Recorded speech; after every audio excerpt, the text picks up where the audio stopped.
В Якутске проходит завершающее мероприятие, посвященное столетию известного венкийского сказителя Николая Трофимова, который, впервые услышав сказание в исполнении непревзойденного нимкалана Семена Заболоцкого, в 10-летнем возрасте стал впоследствии мастером слова. Самым любимым для него стало сказание о богатыре Иркис-Мандя, и сегодня во Дворце культуры имени Кулаковского школьники из многих уголков Якутии померились силой слова. Венкийские школьники Якутии не везде свободно говорят на родном языке. Живая речь сохранилась только у южных эвенков.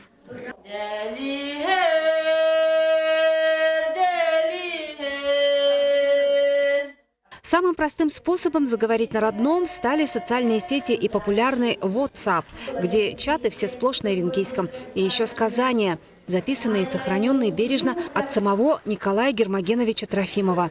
Дети их заучивают наизусть и рассказывают.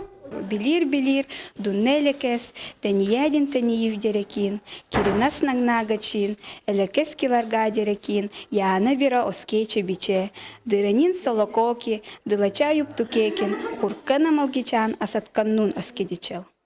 Туяна родом из Жиганска. Дома с друзьями всюду в ходу якутский язык. А родной для нее до недавнего времени был как иностранный.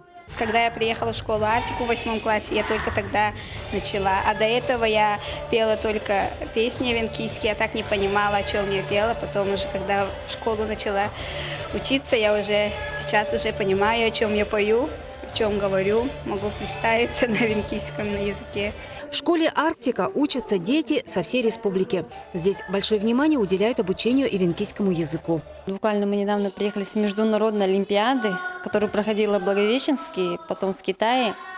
Девочка с Соленюкского района, Христофорова Сардана, очень была заинтересована. Ей все интересно. Она разговаривала на своем языке даже с китайскими арачонами, то есть эвенками. В своей школе мы проводим очень разные мероприятия с национальными направлениями, а также олимпиады на родном языке. Такой конкурс на знание родного фольклора в республике проводится впервые и обещает стать традиционным. Сегодня и завтра в конкурсе принимают участие отдельные исполнители, фольклорные танцевальные коллективы из Нерюнгринского, Алёкминского, Алданского районов. К конкурсу подготовились и взрослые. Они личным примером вдохновляют школьников на самую их главную личную победу – свободно говорить и думать на родном языке. Юлия Михайлова, Василий Слепцов. НВК «Саха».